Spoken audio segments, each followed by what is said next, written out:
Yo, family, how y'all doing? How y'all doing? What's going on? So let me explain something, right? So many people be contacting me a lot and they say, hey man, I'm about to get evicted.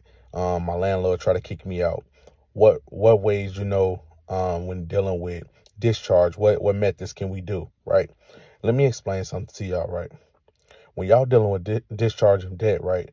A rental property, that cannot be an exception. And I'm gonna tell you why. A rental property, you only very, very, very few remedies that you can really get discharged from a rental property, right?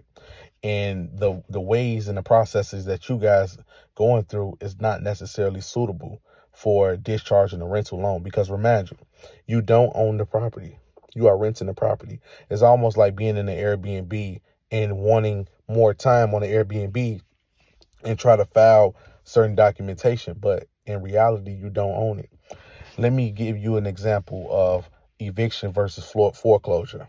When you are getting evicted, you are a tenant who renting a property from a landlord. The landlord is the owner of the building, so he got the right to whether he want to evict you, kick you out, work out a payment plan, etc.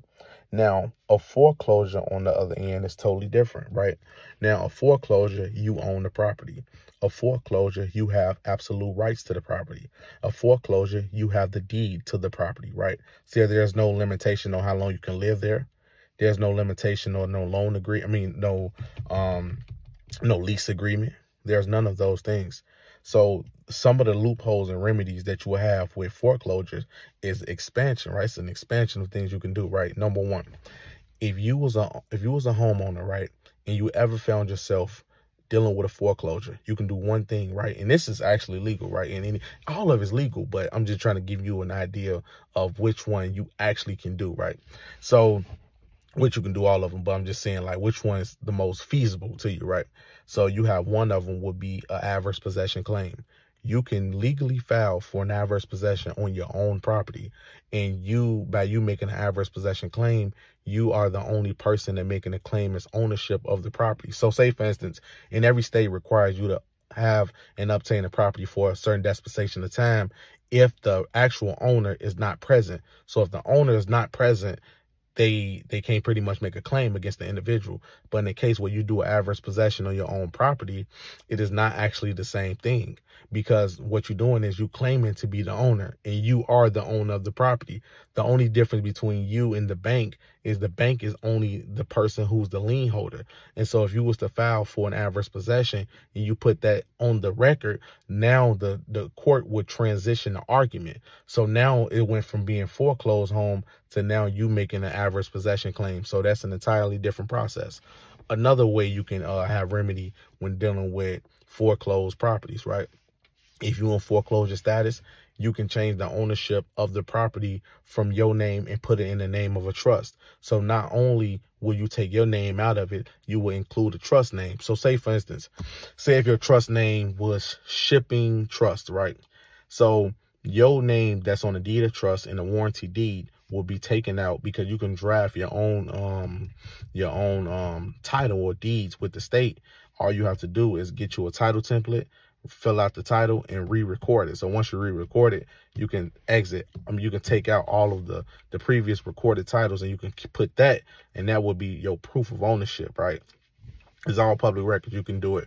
And by you changing out your name into the name of the trust, so now the bank, whoever you got financing from, they have to go after the trust now, because now the trust is claiming to be the owner of the property and not you.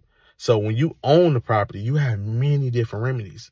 But when you renting, you don't have any remedy, because say for instance, let's just say if you was discharged of all obligations for a rental loan, you only stand there for a certain dispensation of time.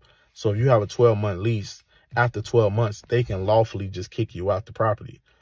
You get what I'm saying? If you're renting, they have a certain position of time on how long you're supposed to be there regardless, because you signed a promissory note for 14 months. You might have signed a promissory note for 7 months. You might have signed a promissory note for 6 months, but you are still obligated to make those payments. And there's no remedy to just discharge it like that. Now, the landlord, if he ever caught himself dealing with the bank, he can do those remedies. Another thing you can do in foreclosure, you can file a notice of removal to a federal court. Actually, it's on a silver certificate. You can read a silver cover letter. Search that up. A federal court civil cover letter, and you're going to see an option on what is the basis of you doing a notice of removal, or why are you filing to federal court. It actually has the option mortgage loans. So if you're dealing with a certain mortgage lender, you can bring your promissory note to federal court, bring the mortgage lender to federal court, pay the $400 filing fee, file it and take it to federal court, prove that the lender have not loaned you any money, prove that they only gave you an extension of credit, prove you have absolute rights to the property and the land, prove that you made a payment upon signature, prove that they didn't loan or lend any real money. It was only promissory note, and you can win in federal court. There's many different case laws that you can search up where people took their regular mortgage to federal court and they beat it in trial, and there's many different case laws that suggest that. And like I say, ownership is always better than renting because you have way more remedy with ownership. The same way with getting a vehicle. If you rent a vehicle, it's no discharge papers to not pay your rental on the car. But if you own a car, there's many rentals. I mean, many different options. If you own a car, you can take it overseas to get a new title for it and get new registration. If you own a car, you can take the whole entire car apart and strip it and sell it for parts. If you own the vehicle, you can get a new title for the vehicle and resell it because you own it. You get what I'm saying?